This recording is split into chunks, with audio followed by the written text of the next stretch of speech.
everyone, welcome to another episode of the Greyd Conversations podcast. I'm Jessica Luschig and a senior developer at Greyd, and today I'm joined not only by one, but two wonderful guests.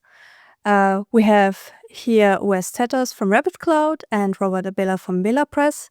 And welcome, guys. Welcome. Pleasure Hi. to be here. It's nice to be here. Thank you for the invitation. Awesome. So our topic today will be all about security, and I think both of you are very into security, both on individual paths. So just quickly introduce yourself to the audience so we know a bit more about you. Wes, do you want to start? Certainly. I'm Wes Tatters. I'm the Chief Technology Officer at Rapid Cloud. We have a very strong focus on security in our platform.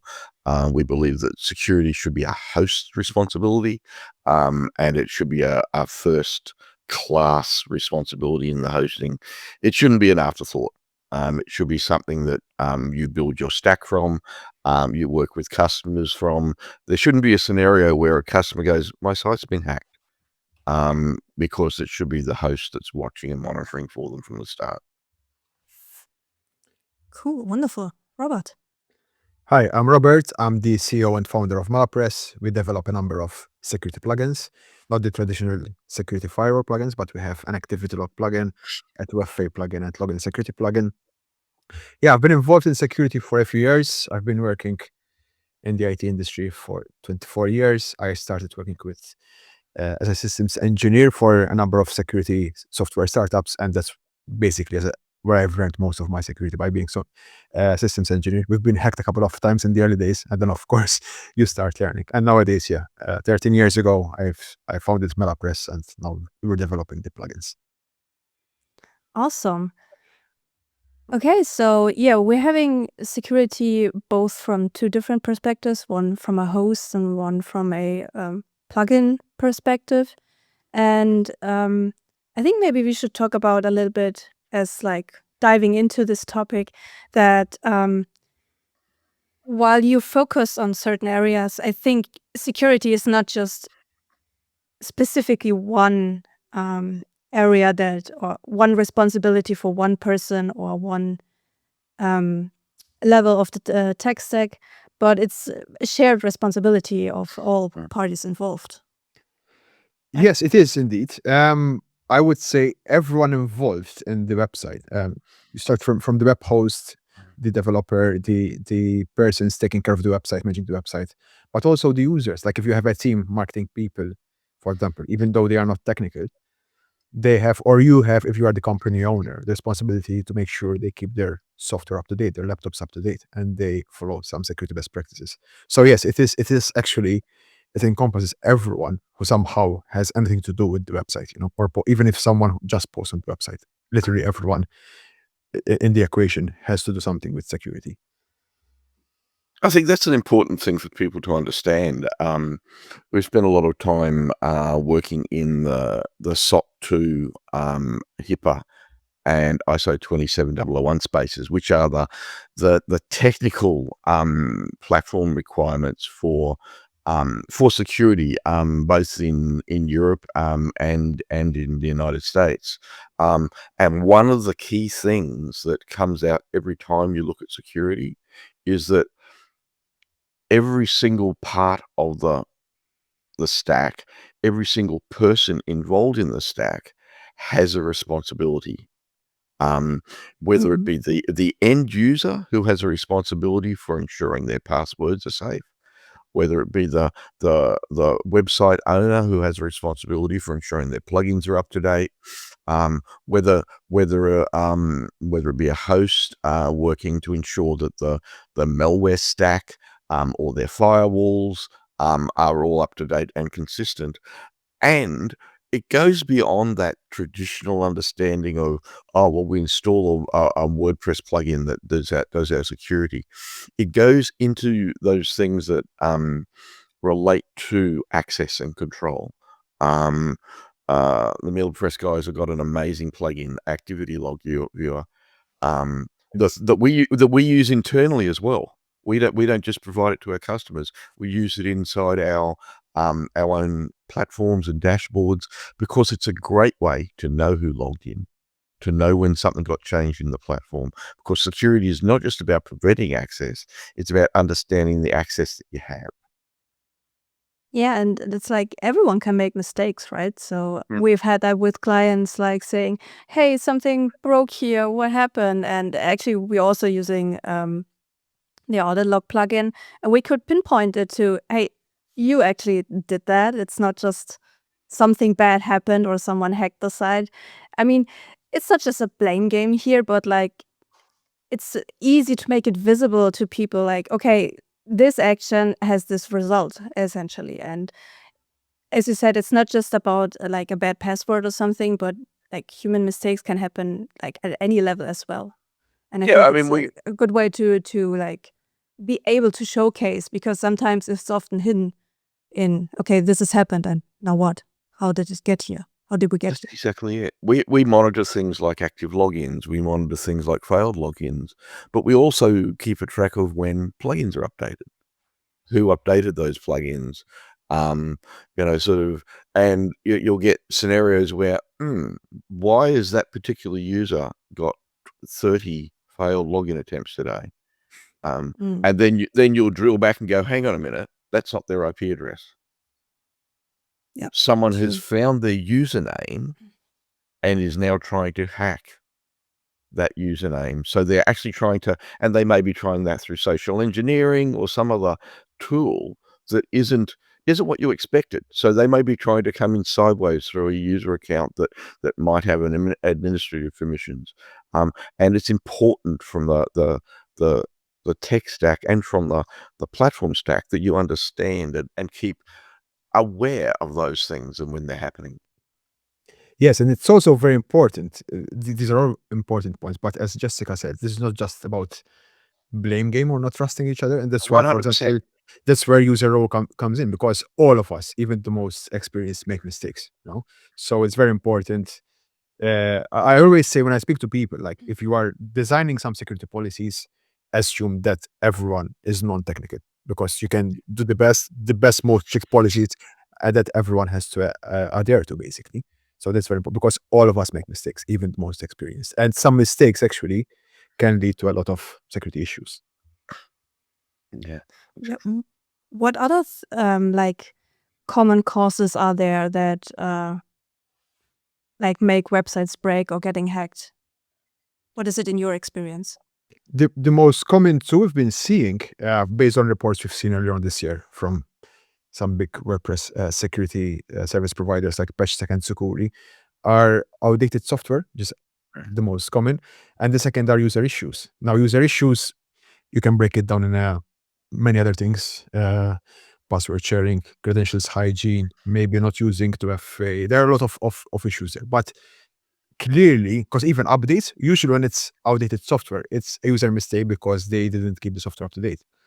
So the user, usually, all problems unfortunately revolve around users, what users are doing, if they are maintaining the website, or how they are accessing the website, or what they're doing to store their credentials and their security best practices. So the user is really, like, in this equation, is one of the weakest links, unfortunately.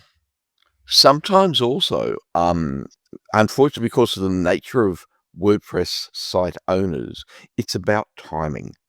And what I mean by that is that a lot of WordPress sites, even business sites, may not have a full-time system administrator. And what that sometimes means is that they don't do plugin updates every day. They might have a schedule, they might have really good best practices where on a Saturday morning, this is my B job.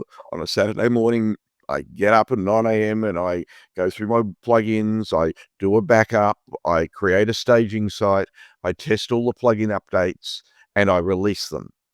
And so they've got a workflow, and that's the nature of their business. They're 9 to 5 weekdays, they're working somewhere else, or they're working on, their main business. But some of the biggest malware attacks in the WordPress space over the last years have been caused by that scenario. Unfortunately, one of the best known ones was a site builder, a very well known site builder, and a vulnerability was identified. It was patched by the plugin. Oh, sorry, it's a theme and plugin. It was patched by the theme and plugin and announced to the WordPress space on a Tuesday morning.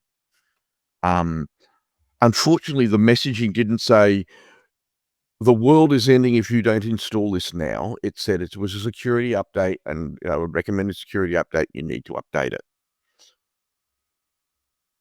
It's a very complex plugin. You can't just reinstall it. It could break your entire site. It could change your layout. And so these things have to be regression tested. So people have gone, great. Tuesday, I've got the message. Saturday, I'm going to fix it. Friday morning, a coordinated malware attack took out tens of thousands of WordPress sites in minutes.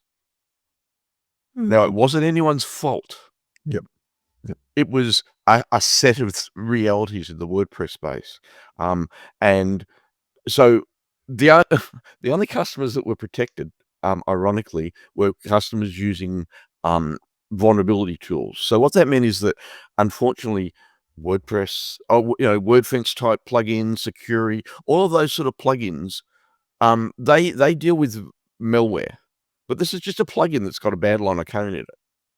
And if you knew what you were doing, you could create a administrative user just by making a call to that plugin's API request.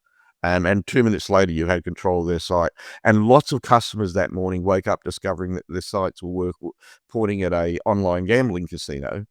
So you type in your URL and you're in an online gambling casino in Central Europe.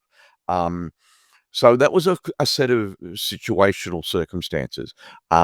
PatchStack, which was just mentioned before, was the plugin that did protect people, because what PatchStack had been doing was, even though the customer hadn't yet updated their theme or updated their plugin, it was stopping the vulnerability. So it's sometimes about the tools that you choose to utilize in your stack as well. Yes, and to adapt to what Wes is saying, which is true, like, look at our customers. We have a wide range of customers. Even if you go to a WordCamp, you see a wide range of people. Some people work for an agency, some people work for a big government organization, and some people, as Wes is saying, maybe have a flower shop during the weekend. In the weekend, they like to maintain their website, which is a common scenario. But it's also a problem because, unfortunately, the last few years, when a vulnerability is disclosed, up till 10 years ago, you would have waited weeks until you start seeing it widely exploited. Just 3-4 years ago, we're looking at days. So an advisory is published within days. This vulnerability is being published in the wild. This year, we're talking about hours. So as soon as an advisory is out, within hours, there are people, especially thanks to AI, there are people who can immediately spin up some scripts and start scanning for this vulnerability right away, within hours, literally. So yeah, that's why it's also a problem, as Wes is saying, because if you have a business and you're at your flower shop during the day, you're not going to update your plugins. Yeah. And part of it's about the messaging from the plugin developers. So they can't go, don't do anything. The world is ending. You must install this now. Because that's the best way to tell the world that there's a vulnerability. So they have to be careful about what they say. Yeah. They have to be. So it's this bit of a balancing act. True. So, when it comes to agencies, I think this is probably a special case, because even within agencies, I've worked at different agencies before. You mentioned, like, okay, there's people doing as a website as a hobby business or a side business, and then there's like governmental websites that require immediate attention. But often, like, there's like this: you're an agency, you have clients. They maybe not a government, but maybe have an online shop or something that is maybe urgent, and maybe websites that are not so urgent. And I think what I see often is like people are trying their best, of course, but like getting lost into one client requires this, the other one requires that, and it's a real mess about how security is handled. So, what do you think is the best way how you can approach such a situation, like within an agency? Unfortunately, yeah, with agencies, the question is scalability. Like if you have 100 customers to 100, 1,000 customers, it's a big problem. I think the, the biggest the biggest tool you can use, maybe start with auto updates. However, as Wes said, it depends on which plugins, because if it's a page builder where a lot of depends on it, it's a bit of a problem. However, definitely by enabling auto updates for some particular plugins, especially the minor updates, you're pretty much safe. So if you build a system, a framework where you're always using a certain number of plugins, where you build a tech stack with a certain number of plugins, you have a certain test environments, and with experience within a few months or years, you kind of like expect and know what to expect when there are updates. So you can say, okay, these plugins can be automatically updated. These plugins, as soon as they are released, we can run these tests right away. By the way, nowadays, especially with AI, it's much easier to run some tests automatically. So hopefully that is helping a lot to move faster. The biggest problem, again, to add up what Wes said, is yeah, up until a few years ago, it was possible to run a website as a hobbyist kind of thing, as like, oh, maybe you forgot to update a plugin or something else, or maybe you used some easy password, or you forgot something, some old account. It's getting, because of it, it's getting harder and harder and harder to maintain a website. It's not the user's fault, but it's getting harder because of all the tools we have nowadays, even with AI. Attackers are moving much faster. For example, even if if there's a security issue and the advisory is published, even if the vendor doesn't specify what the issue is, if we are talking about free plugins which are hosted on WordPress.org, a lot of people now they index that have a local copy on their on their servers, and as soon as there's an update, they do a diff and they know right away within minutes which plugins were updated, which lines of code were updated, and if it was a security issue. So it's almost like the faster the attackers move, the faster we need to move as well. So it's becoming much more difficult. Yeah, if you have a bakery, for example, and you want to maintain your website, but during the day, of course, you are working at the bakery, and maybe in the evening, or as well as during the weekend, you update some plugins.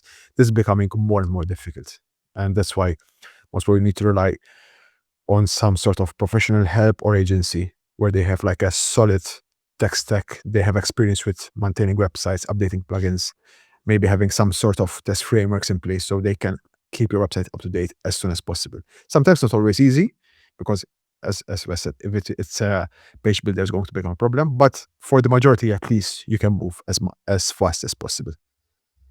I think proactive tools like Patch Stack, and I don't tend to just recommend plugins, but I think Patch Stack in the WordPress ecosystem is a very unique tool. There is only it and WordPress or Automatic's own WP scan. WP scan is a scanner only. It's not a proactive tool.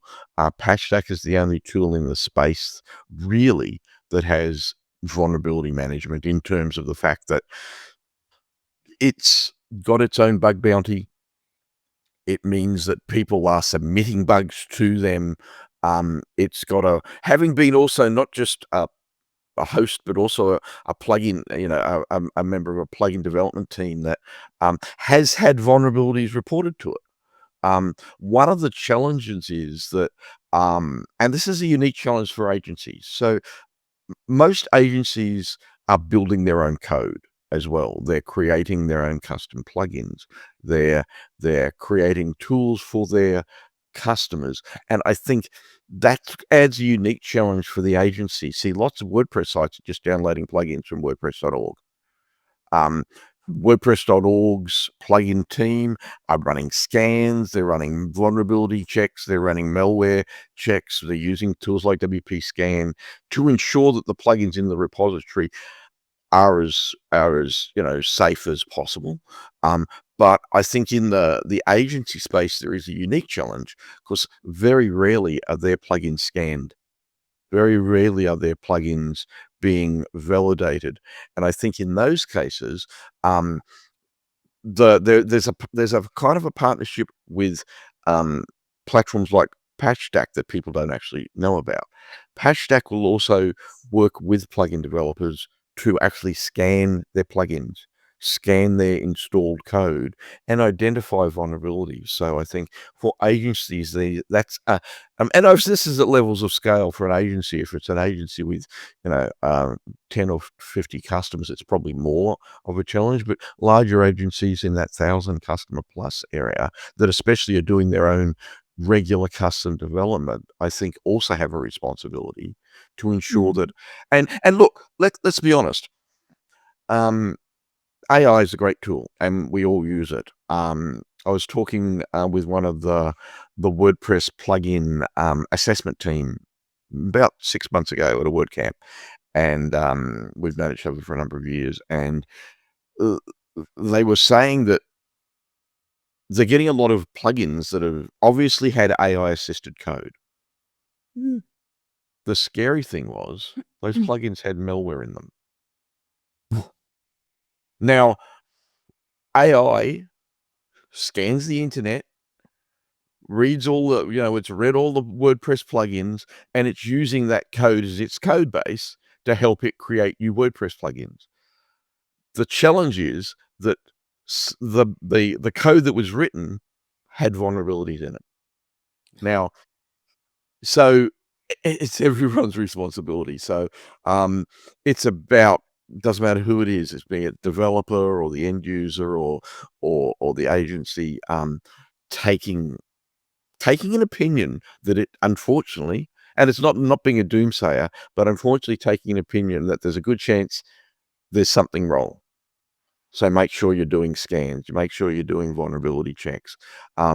Even to the point, doing penetration tests. And again, this is levels of scale. It costs money to do a penetration test. But, Yep. sort of, if you don't know what you don't know, then as an agency, that's a challenge, because your customers are expecting you to know what you don't know. Yeah, and the customers are trusting the agency to Yeah.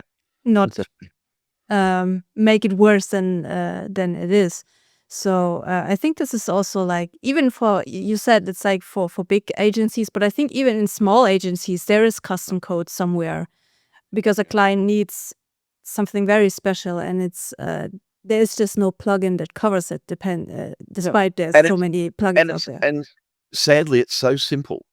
Yep. It could be a really well-meaning developer in a company that went, "Oh, we need a new hook," and they put it in their code.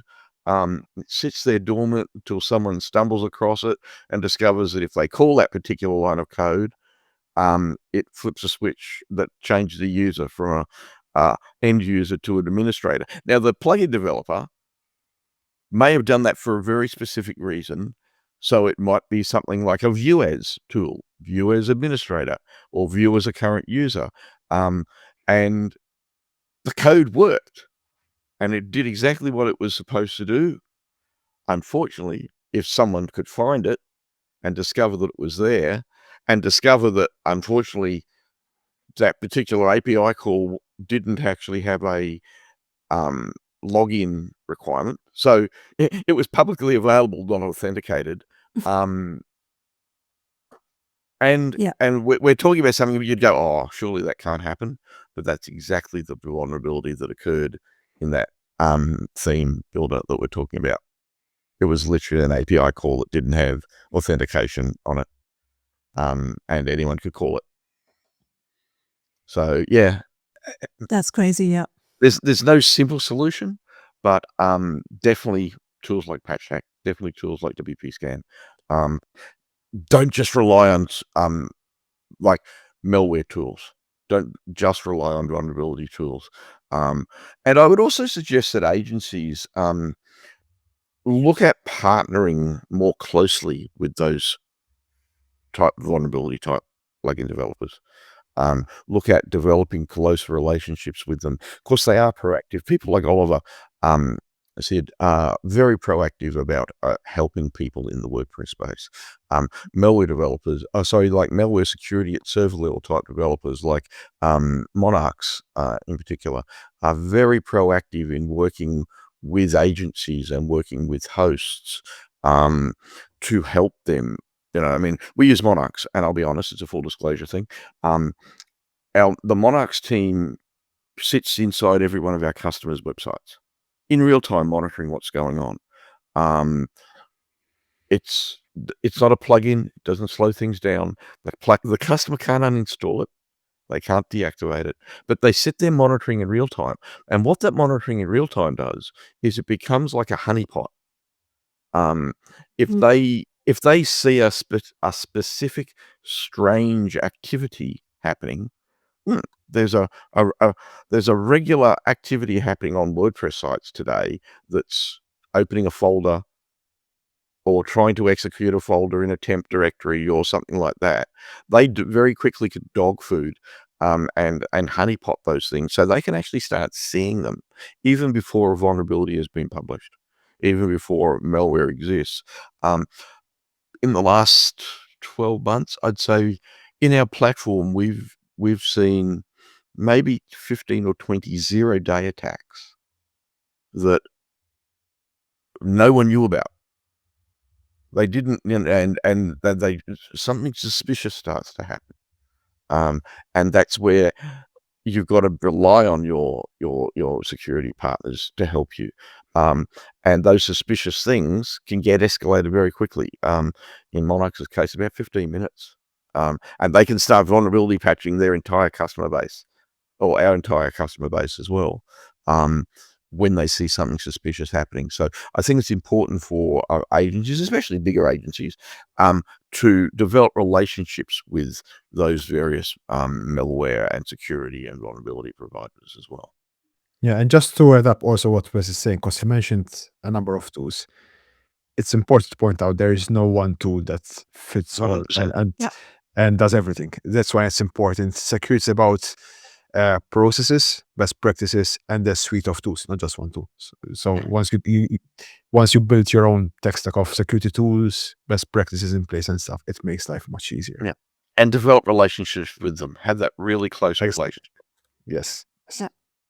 Yeah, I think with security, it's like for the very average WordPress person, it's just like, oh, hey, let's install this security plugin and then everything is fixed. It's like with caching. Let's install that caching plugin and then everything's fixed. And our website is faster. Yeah, my website is faster, but not really faster for some reason. I don't know why.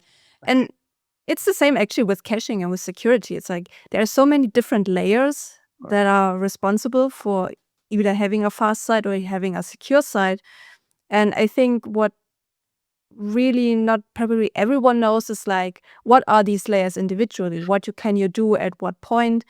And I think this is where it gets interesting to learn more about each layer of, okay, do I need two-factor authentication, or should I maybe, how often should I do backups, or whatever, on whatever level you're thinking about. But it's not just having backups at some sort or having two-factor authentication, but it's also like having updated plugins, of course. And I think it's just very much like the thinking of how you handle security. It's not just one thing fits all, but here's a list. Here's all the things that we should take into account. And I think this is what people probably need to hear a bit more. I think it's important also. I think it's important also to develop a language between agencies and customers, and hosts and customers as well, that helps refine some of these messages. Very, very recent example was literally last week. We were working with a customer who had been migrating into our platform, and they migrated in and started going, there's problems with our site, can't access this particular page. It was a really good example. So they'd gone off and fiddled, and their solution in that case was to turn off Cloudflare proxying, because it was obviously Cloudflare was broken and their site wasn't a problem. Unfortunately, when you drilled into it, the Cloudflare proxy was blocking that page because it had actually detected a vulnerability on it. The customer's response was to turn off the Cloudflare proxy, which meant that the vulnerability was open to the universe. So it is important to develop conversations and dialogues between, the agencies and customers, and obviously hosts and customers as well, that go, let's start looking at logging tools. Let's start looking at activity log, viewers. Let's start looking at, Cloudflare logs. We went into the Cloudflare logs and it was like, yeah, look, vulnerability on that page. Every time it was being blocked. So having language and conversations that say to customers, if there are 403 errors, as a classic example, the reason is largely because your firewall or your vulnerability tools are saying there's something wrong. Don't turn the tool off. Identify what the actual problem is. We've seen similar issues with platforms like PatchStack. My site's not working the way it should. PatchStack's broken. I've turned it off. My site's working fine. It's the same issue. Yeah. No. PatchStack was telling you something was wrong. Or I've just say word fences blocking all of my IP addresses. Okay, there's a really good reason for that. Those IP addresses have been identified as from a region or territory where those particular IP addresses have been identified as malware targets. So it is important, I guess, for us to have conversations with customers and relationships where people understand that security is becoming really a prevalent issue, and solving problems by turning off security plugins is respectfully not a great idea. Yes, it's a very good point. We have similar experiences on a different environment. So when people start using our plugin, the activity log, they ask us, okay, what should I look for? It's like, it's not up to me to answer that one. You know who uses your website, you know who logs in at what time, you know from where they log in, you know what they should be doing and what they should do. So based on the information, then you should be able to keep an eye on the logs. If you have a user, for example, and he's not allowed to access page A, but the logs are showing that they are accessing page A, it means there is something wrong. Now, if it's either a security issue or maybe a role misconfiguration, but there's a security issue there.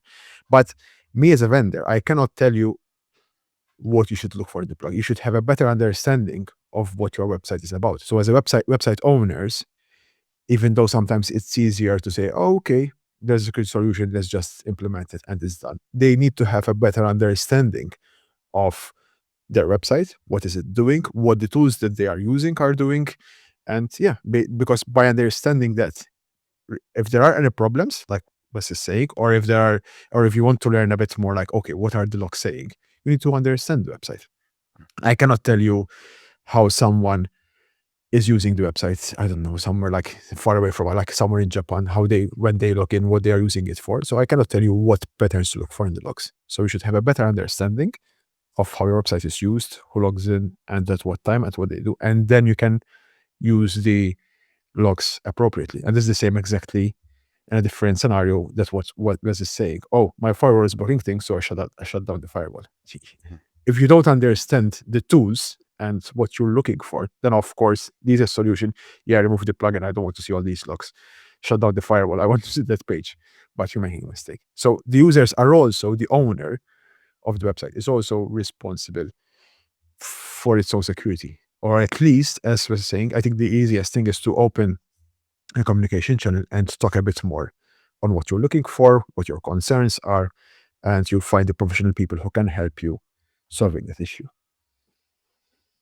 I think Yeah. also, sorry, you go. No, go ahead, Wes. Go ahead, Wes. I was going to say, I think there's one conversation that is really prevalent at the moment is AI, and the fact that AI is evil, or regarded to a certain extent as a little bit evil in the vulnerability space, because it is now so simple to create vulnerabilities.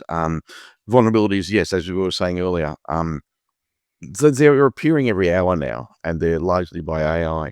But there is an interesting use of AI, and a number of our customers are using it now, and it's to actually help them read their logs. Yeah.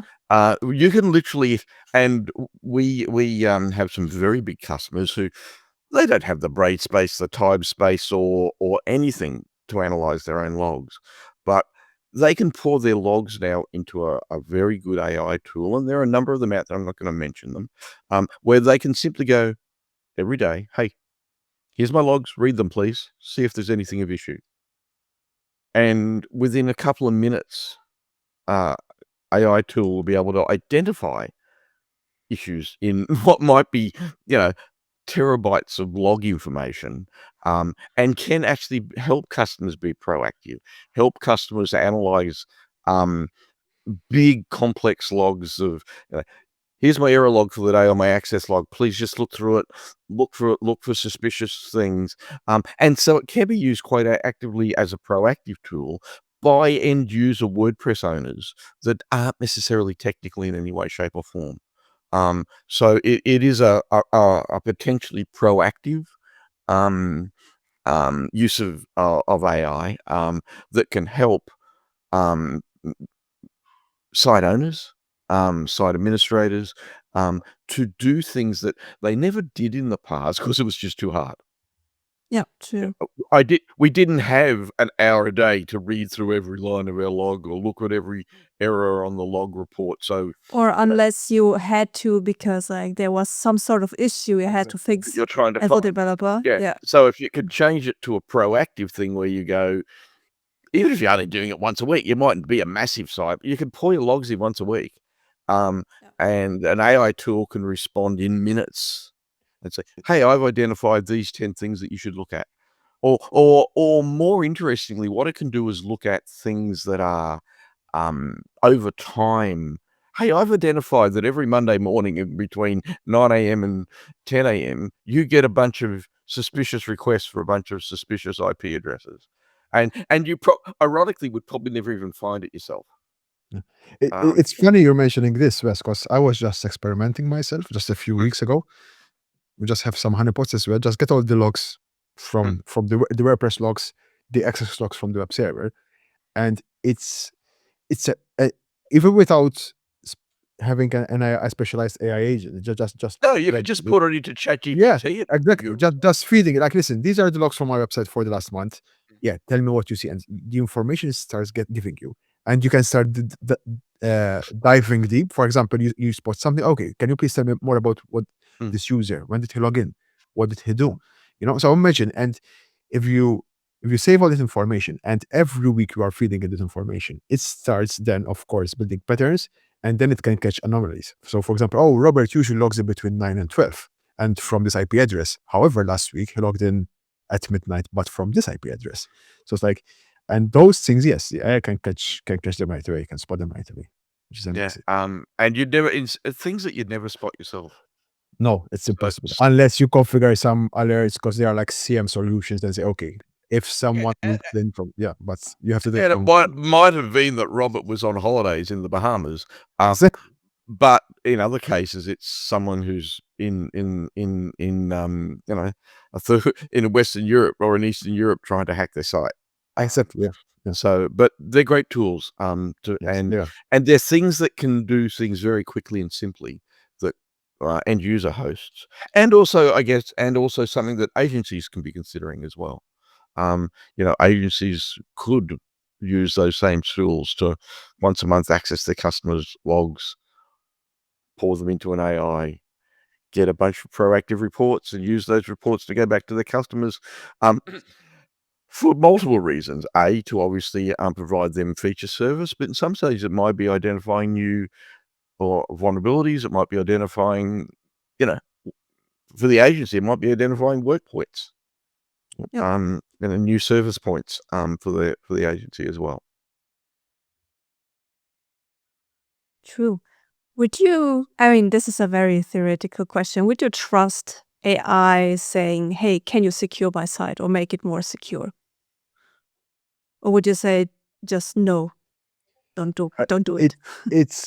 It really depends. As in, like, one thing I've read, not I've read there, but I've also been reading a lot about is, first of all, you shouldn't ask very generic questions.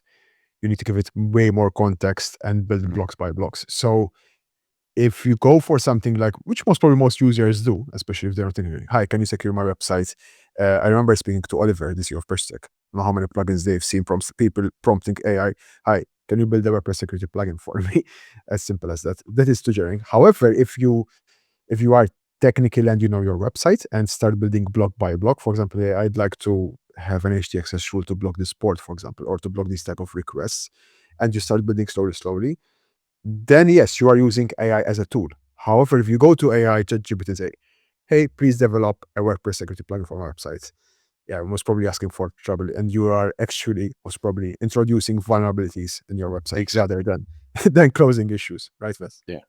I think so AI is misunderstood. We've reached a point where we think AI is amazing, and it has amazing use cases. But anyone who's bored, have a conversation with ChatGPT and ask it a bunch of questions, and then ask it if it's sure. Are you sure about that? And inevitably, the response will come back, "Oh, hang on, let me check. Oh, yeah, that's not maybe right. Let me just go and check some more." And AI will tell you that it's wrong, because the thing to understand is that AI is just using knowledge trees. So you'll ask a question, and it starts building a set of knowledge trees based on information it has. But that information is only as deep as the knowledge tree search. A really silly example. A number of years ago, Tim Berners-Lee, who created the World Wide Web, came to Australia for a World Wide Web conference. And I was managing media for it. We got to spend a little bit of time together.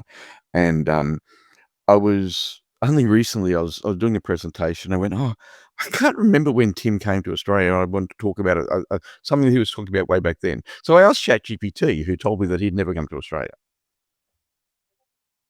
Okay. And it's like, I've got a photo of him and I standing at the, he did. But ChatGPT was adamant that he'd never come to Australia. Yeah. So context is important. And I kept on asking it. And I said, are you really sure about that? And it would keep digging in, and eventually found on one of the W3C archive pages in Wayback Machine, the press conference and the actual, list of attendees. And it goes, oh, you're right. So asking ChatGPT to create a security plugin for you is fraught with the same challenges. Oh, are you sure this will protect my site? Oh, I've looked and you're right. Maybe it won't. So I think, as I said, as Robert said, building it in blocks, using it for the things that it's really good at. Help me to write this HT access rule, or sort of help me to scan things. Asking it to scan your site code, yes, it can come. It's good at. It could scan all the source code in your platform. Asking it to scan the information in, do an SQL dump and asking ChatGPT to scan your database. Yes, it can do that, and actually produces some scary results sometimes. So there are definitely things that can be done. Yeah. It's much better, definitely, at analyzing things, as Wes is saying. If you feed it like, hey, I have these plugins, these versions, this is my database, then yes, it can give you more context. Like, oh, I spot like this is an old version of the plugin, or in the database, there might be some settings which are no longer used or could be a serious issue. But going the other way around for it, like develop a security plugin for me, then it's going to be a problem. Yeah. So what do you think is like, so if you're an agency and like hearing this podcast right now, and then you're probably thinking, How should I really approach this now? So, okay, maybe I'm using a plugin, or maybe I'm doing some sort of backups. What kind of suggestions would you give a person that runs an agency to like make sure that they are actually like not making themselves more work, but instead having it a bit more streamlined when it comes to security? The whole process. Backup's an interesting question, and this is an agency responsibility that I've seen, and developers who support our websites. Um, someone in your team should be responsible for ensuring that all of your customer backups are real. Mhm. Just because the backup program said it's done a backup doesn't mean the backups are real. They may be corrupted, right? Yeah. Oh, our sites our backups have been running every day. All right. And something's gone wrong and they try to restore. And what they discover is that something in their database was corrupted, or something somewhere was corrupted. And in fact, the backup suddenly got missing half the data because it was continually failing. So there are responsibilities in terms of security, and in terms of best practice in terms of things like database security. We ensure that the minimum. At some stage, at least once a month, someone should be making sure that every customer's backup actually has a backup in it, and it's restorable in some way, shape, or form. And again, these days AI can help with those sort of things, not to a certain extent, but that is a best practice that is forgotten. We just assume it. I saw a conversation in a WordPress group only a couple of weeks ago from someone going, I'm moving hosting companies, and I did a backup, and I've moved to a new host, and I've restored it, but all these things seem to be missing. It's like, you probably should have made sure your backup was good before you deleted the old host. And they were sort of going, "What do I do?" And it's like, well, it was a very well-known host that it was coming from, and they were suggested they go back to the host who actually still had legacy backups. Often most hosts will hold, a security backup or an image for a month. And in that case, we understand that they managed to get the information back for them.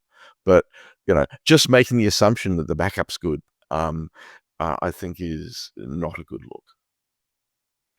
Yeah, I think as an agency as well, to add on top of all these things, is if you look at the next 24 hours, what can you do to improve the situation? If you start with some basic best practices, it's already a good step. Like, say, finding a way how to keep the plugins up to date, and while in the meantime protect them, use a solution something like PatchTech, for example. So while you do some testing, at least you are already covered. And then, of course, if you take care of some basic best practices, authentication, hygiene, for example, strong passwords, using 2FA, and keeping software up to date, you are already a step ahead of almost all the type of automated attacks. So by taking care of the best practices, the basic ones, then of course, once you nail those, okay, software is all the time up to date, or at least when it is, because we cannot do it because we need to do some testing, there's something protecting it. And we have 2FA, and all the users have the correct roles. You've covered the basics. And then, of course, you start building on top of it, because, of course, you can go. There are so many layers where you can go. For example, there are CM solutions where you can aggregate, for example, all the logs of all your customers in one place and have some sort of analysis there. But those come later. So if you take care of the basics and best practices, up-to-date software, secure authentication, proper user roles, you're already like in a very good place in terms of security. Yeah, 100%. I think one of the biggest problems I've seen as well, which is a bit of sometimes it depends who you speak to, but with agencies, some agencies, even though they are responsible for their clients' websites, they allow the clients to be administrators, which I find so frustrating, because then the customer isn't technical, then they change something, then, oh, sorry, my website is broken. If it's not just about trust, but I would personally, one of the best practices, like the customer maybe can have access to update plugins, maybe they change some theme settings, but they shouldn't have access to install plugins or to change some settings. So yeah, all these type of basic stuff, if you start implementing these basic stuff, you are, of course, it's not just about getting hacked, but also about the operations, keeping the websites and the uptime. Yeah, these things slowly will help you build a good stack, a good number of best practices that lead to much less problems, both from the security point of view, but also from the technical point of view. 100%. Yeah. So let's maybe talk about what to do when things go wrong, because it will happen. Even if you have like everything up to date, it may be happening just as Wes described it earlier. With it's so fast how with the help of AI, vulnerabilities can be made public and then be abused basically to hack sites. What would you do, or what are your suggestions towards, okay, something has happened, the site is broken, what do you do? Basically, what I would do, I would just take a snapshot of the website as it is and restore it offline, somewhere offline, and start analyzing what's happening. Maybe some account has been created or some old plugin, and start building from there based on by analyzing the logs. By the way, when I say logs, it's not just the WordPress activity logs, but you have the WordPress activity logs, you have the access logs of the web server, you have the error logs, you have the MySQL. There are a lot of logs which you should analyze. By doing some forensic work and trying to go step by step and trace back what happened, then you should be able to see, okay, this is what happened. I don't know, we had an old plugin, it was hacked. It had a vulnerability, it was exploited, and now we're hacked. And then you can start slowly reverting those changes. You can also, if you know when the website got hacked, you can also restore a backup that you know is a good backup, because there are cases, it happened even to big businesses where it took them 6 months to realize they were hacked. So if you don't have backups which are older than 6 months, yeah, you're going to restore a version of the website that is already hacked. So yeah, but it's important to analyze the logs, try to trace back what happened, and start reversing those changes. If a user account was created, delete that one. If scan your code for malware, try to reinstall all the plugins right from the source, not from your backups. For example, if you had 10 plugins, plugin A, B, C, D installed, download them again, install those, and start slowly rebuilding the website to replace all the possibly tempered codes or possibly newly created users, and delete all of those. I think part of the challenge as well is that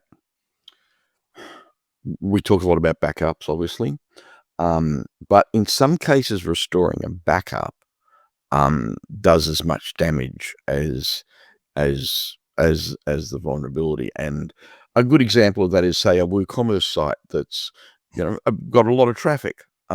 They can't just restore a backup from last Monday. No. Because they've just lost all of their transactions. They just lost all their data. So I think in those cases, we need to start externally. We need to start looking at how the vulnerabilities get in, and looking at in terms of best practice things like, and Cloudflare's gotten a couple of bad, press events in the last 2 weeks. But tools like Cloudflare that can sit entirely outside your platform. Now, Cloudflare is not the only one. There are some other tools out there as well. But, BunnyNet CDN is also similar. But tools that say the first point of entry to my site isn't on my server. The first point of entry is a Cloudflare gateway or a BunnyNet gateway or some other sort of proxied entry point. What that allows us to do is have a set of logs that are external, and we can actually look at those logs and say, there are the entry points. And first thing to do is close those.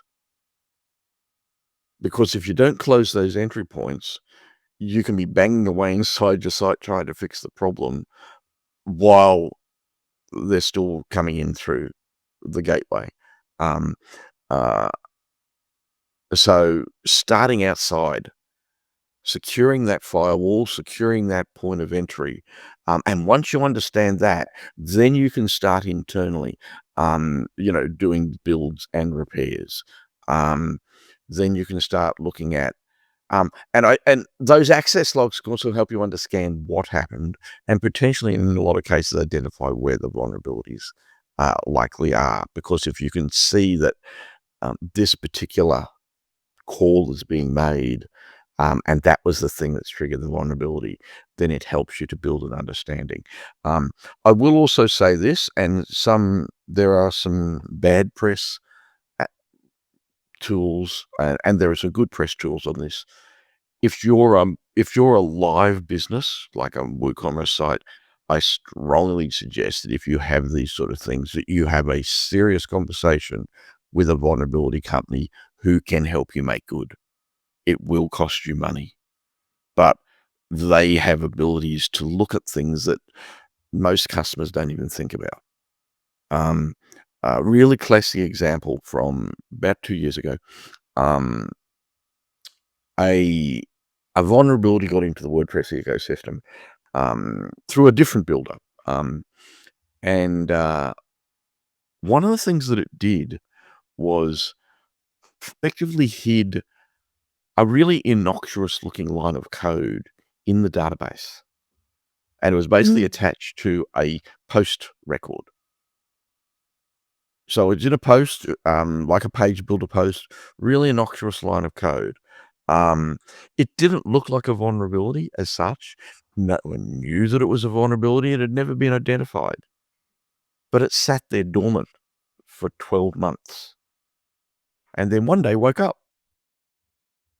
Okay, yeah. Now, people had their vulnerabilities, their malware plugins. A vulnerability scanner or a company that specializes in that took one look at it and went, has anyone seen this before? Because they had tools like AI tools that could analyze So there's a danger with vulnerability tools. A lot of vulnerability tools use what are called signatures. So they discover something, they create a signature, which is what it looks like, and then they scan your site looking for that signature, which is, might be this 50 characters in a sequence. But if the signatures are evolving, if the line of code that's injected, it was clever. So what it basically did was what it injected was different on every website. Oh, yeah. So that's not like repeatable, and you No, can't find it everywhere. Yeah. What they eventually discovered was that the last 6 characters controlled what the rest of it should look like. And it was just every time it was writing entirely different. And just the last 6 characters was a number, and that number told it what the rest of the thing was, and it unpacked it, and then it was a malware thing. But when you're a live site, when you're a busy site, conversations with respected security monarchs, Patchstack, WordFence, tools that actually will go out and help you recover a site that has malware in it, I think are good practice for those sort of scenarios, where you can't just restore a backup to a month ago. You need someone to help you pull your site back together, recover the data, and try to get yourself back to a running site. So I think there are different scenarios depending on the sort of site you're running as well. Yeah, and it's important to point out, as Wes said, this might not be something for the average WordPress user. You need to be quite technical to understand. Even if you manage to find out through the logs what happened, to identify which, especially if you have a custom team and you don't have the original code, it will be, unless you're a developer, it will be, even some developers, it will be quite difficult to identify exactly what was changed and what happened. So that is why you will need specialized help. Thankfully, nowadays, there's also AI, which might be a bit of help. But still, in most cases, you might need some specialized help, some professional help. Exactly. Yeah, I think one of the other things is like clients or even agencies may start panicking like crazy because like, oh my god, the site is down. I have no idea what happened. It's redirecting somewhere or it's not showing strange things on the website itself. So I think also communicating is like a big part of making it not worse, but instead like, okay, calm down. We will identify what's going on and then try to get the site back up in a secure state, sort of. No, definitely. Communication is very important during such situations. I mean, clients tend, especially if you're the less technical they are, the less they understand, the more they will panic. So And I think that's a part of the challenge. The knee-jerk reaction is a bit of a scary thing. My site is down. I'm in the middle of a Black Friday sale. Yeah. Yeah, I've just spent $15,000 on marketing and my site's gone. Shouldn't happen. Sometimes Yeah. it shouldn't happen, but sometimes, hey, if you're a vulnerability and a malware targeter, that might be a good time to try and, be malicious as well. So I think knee-jerk reactions in themselves are something we need to be careful of. And one of the things that very few websites don't have is a best practice recovery policy. For example, in our business as a part of our SOC 2 and our 27001, we actually do table tests once every quarter where we pull in all of our team, we create a scenario, and we actually have to plan out how to. We've a lot of the things we're discussing today, we've identified in our table testing. Now, even for a small site, I think it is, and certainly for agency sites, I think it's important to actually have some policy, actually have some best practice. What would happen if, and at least have one of the classic examples is I've seen websites that my site's gone down. All right, so have you got the data? Who holds the backups? Where is the backup stored? Does anyone know what the login password is? Silly stuff. Oh yeah, but the devs on holidays. Yeah. I think best practices in terms of what we're talking about earlier, start with best practices in making sure that the passwords aren't stored on a post-it note. But also people are using tools like 1Password or tools like that can have corporate access. Passwords are stored securely in safe places. We had a site that it had gone down. It had a bunches of themes and bunches of plugins with license keys. No one knew where all the license keys were to even try and recover them. No one knew where the logins were. Someone bought all these someone bought these plugins a few years ago, and I don't know, or the person who bought them had an email address that had left the business and is no longer there, and they were so. Starting with some best practices around, how we store our data, how we store our passwords, how we store access to those important bits of information that at some point in an emergency you might need. And we don't have the luxury of running around trying to find the email or a phone number of an employee that no longer works with us for 2 years, but seems to be the only person that knows how to access the backup database. Silly things, but yeah, I think having some hygiene and some best practice, and I think agencies can lead to a certain extent with their customers in that area as well. Of course, their customers certainly obviously don't have a clue sometimes. And I've seen this with that. Oh yeah, my agency installs all my plugins. Yeah. Yeah, you probably should have some hygiene around that as well. Yeah. True. All right. So we're coming closer to the end of the episode, and I have one last question I would like to ask you, and that is, if you could make every agency owner adopt just one security practice tomorrow, what would it be? We talked a lot about very different things, but what is the one thing that you would say, start doing this as of tomorrow?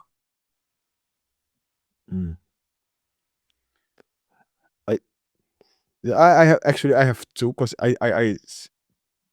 because one of them is kind of like they depend on each other, but up-to-date software and using 2FA are definitely the best things you can do. Because if you add 2FA but you don't keep software up to date, you're still going to get hacked. But if you keep software up to date but you have very weak authentication hygiene, you're also going to get hacked, because those are the two biggest issues. So it's kind of like they work hand in hand. There are many other things you can do, but if you start with those two, I know you asked one, sorry, but if you start with those two, definitely you're It's fine. going in the right direction. Yeah. For me as an agency, start developing just strictly in terms of security.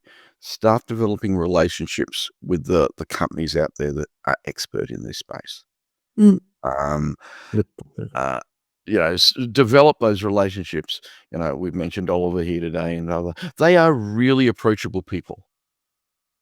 Yeah. Develop relationships with them. Look at how they can help you and look at how they can work with you. For larger agencies, and I'll throw a two in as well, strongly consider over time looking at things like SOC 2 and ISO 27001 compliance for your agency. They are tasks that can help you, and they're numbers and they're alphabet letters and those sort of things. But one of the amazing things that they do is help larger agencies in particular develop best practice in things like security, by helping you with those tasks. Silly tasks like, are all of my employees on a laptop that's at least got encryption on its data, or at least has 2FA or password logout screens, so that we as agencies have some cleanliness.